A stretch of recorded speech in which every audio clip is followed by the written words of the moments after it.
Poder Constituinte Derivado.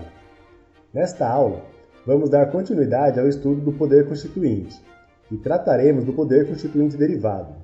No link da descrição, você pode acessar a aula 1, que versou sobre o Poder Constituinte Originário. Lembrando que é importante você acompanhar nossa aula até o final para participar das questões de prova. Só assim você verá como o tema é cobrado nas provas e como deve resolver as questões. Este é o Instante Jurídico, o canal que passa o conteúdo de maneira fácil, rápida e objetiva. Iniciamos com o conceito. O poder constituinte derivado também é denominado de instituído, constituído, secundário, de segundo grau ou remanescente. Ele é um poder criado pelo poder constituinte originário. Funciona assim: o poder originário cria a Constituição do país e depois disso ele desaparece. Mas como os valores da sociedade vão se modificando ao longo do tempo, ele estabelece dentro da própria Constituição que o poder constituinte derivado poderá criar ou modificar as normas constitucionais. Como o poder constituinte derivado é criado, ele pode fazer somente o que o poder originário autorizou. Por isso, ele é classificado como condicionado, limitado e um poder de natureza jurídica, pois está previsto dentro da Constituição. O poder constituinte derivado é subdividido em reformador, decorrente e revisor. Nesta aula, vamos tratar do reformador. O poder constituinte derivado reformador, chamado por alguns de competência reformadora, tem a capacidade de modificar a Constituição Federal por meio de um procedimento específico, estabelecido pelo poder originário, sem que haja uma verdadeira revolução. No caso da Constituição Federal de 88, a manifestação do poder constituinte reformador ocorre através das emendas constitucionais, que são previstas no artigo 59, inciso 1 e artigo 60. Como falamos, o poder constituinte derivado é condicionado e limitado pelas regras colocadas na Constituição pelo poder originário. Fica ligado para você entender. O processo legislativo está previsto no artigo 60 da Constituição e funciona assim: o poder constituinte derivado é representado pelo Congresso Nacional, ou seja, pelos deputados federais e pelos senadores, sendo que para alterar a Constituição é necessário que se vote 2 vezes em cada uma das casas do Congresso Nacional e deve-se obter em cada votação o voto favorável de 3/5 dos membros, artigo 60, parágrafo 2º da Constituição Federal. Resumindo, primeiro turno na Câmara dos Deputados Federais tem que ter a aprovação de 3/5 dos deputados. Como são 513 deputados, tem que ter o voto favorável de 308. Segundo turno na Câmara, tem que ter novamente a aprovação de 3/5 dos deputados.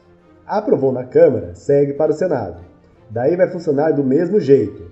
Primeiro turno no Senado Federal, tem que ter a aprovação de 3/5 dos senadores. Como são 81 senadores, tem que ter o voto favorável de 49.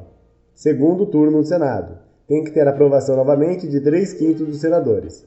Concluído esse processo de votação, a emenda à Constituição foi aprovada e será promulgada pelas mesas da Câmara dos Deputados e do Senado Federal, artigo 60, parágrafo 3º da Constituição Federal.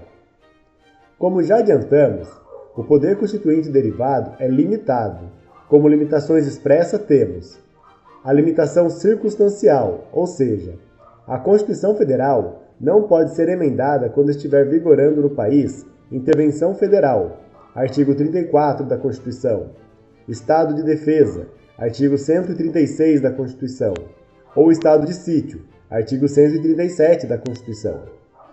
Além disso, temos também as limitações materiais, que são previstas no artigo 60, parágrafo 4º, as denominadas cláusulas pétreas, que são a forma federativa de Estado, o voto direto, secreto, universal e periódico, a separação dos poderes, os direitos e garantias individuais.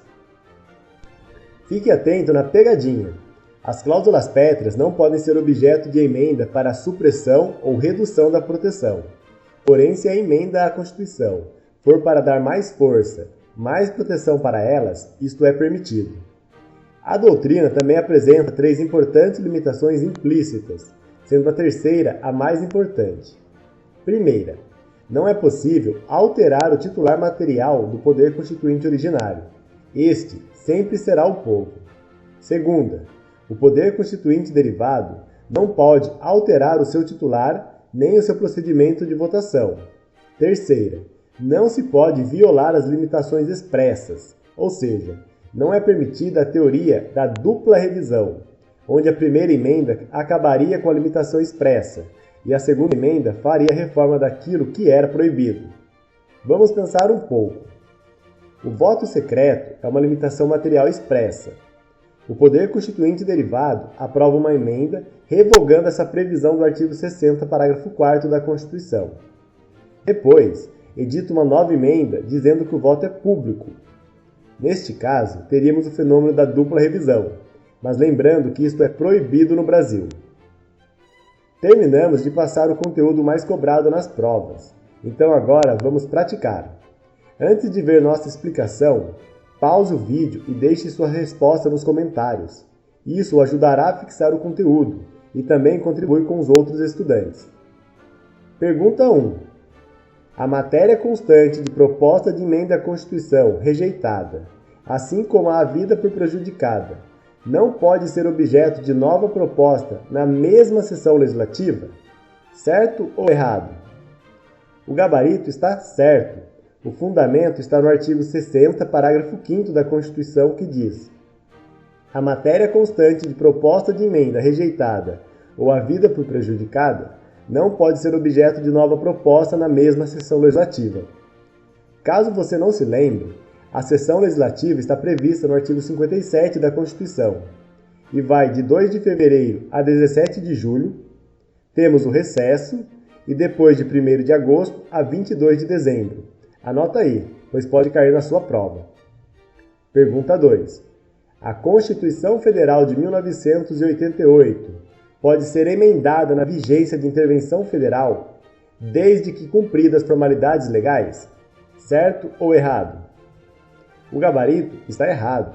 O fundamento está no artigo 60, parágrafo 1º da Constituição, que diz: a Constituição não pode ser emendada na vigência de intervenção federal, estado de defesa ou estado de sítio. Veja que não há nenhuma exceção que apresente essa parte final das formalidades legais. Então, na sua prova, lembre-se, nunca a Constituição poderá ser emendada se tiver intervenção federal, estado de defesa ou estado de sítio. Pergunta 3.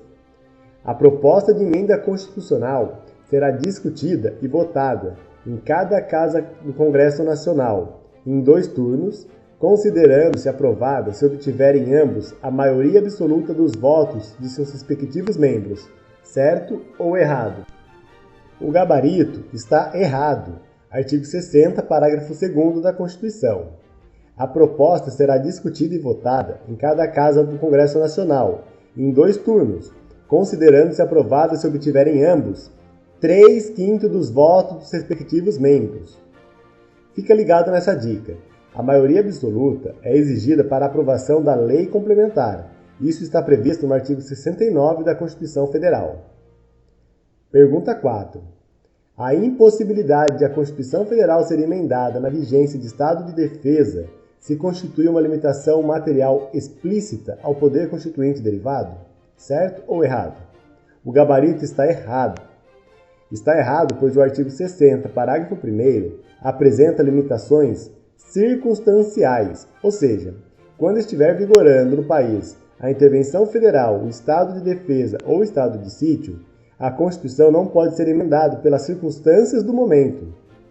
Para não confundir, lembre-se que as limitações materiais expressas estão previstas no artigo 60, parágrafo 4º, que são as cláusulas pétreas.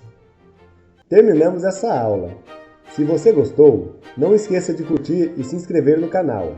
Caso você já seja inscrito, você pode clicar no sininho ali embaixo para você receber as notificações sempre que postarmos um vídeo novo. Um grande abraço e bons estudos!